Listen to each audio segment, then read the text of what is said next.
نفیسہ کی ماں کہنے لگی، نفیسہ تو بچے ہوئے کپڑے اور دھاگا وغیرہ سب کچھ واپس لوٹا دیتی تھی اور جو کپڑا اسے چاہیے ہوتا تھا وہ پوچھ کر لیا کرتی تھی۔ امام صاحب کہنے لگے، سوچ لو کہ ایسی غلطی ہو سکتی ہے جس کی وجہ سے اس کے منہ ہی منہ کو عذاب ہو رہا ہے، لیکن پھر بھی اس نے جانے انجانے میں ایسا کوئی گناہ تو ضرور کیا ہے۔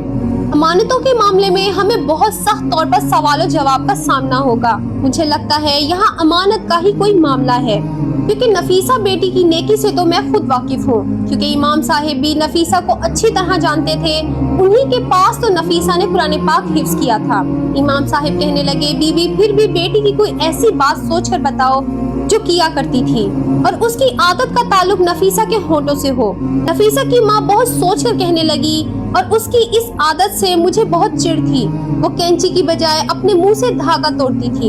اور پھر دھاگے کا جو ذرہ ریشہ اس کے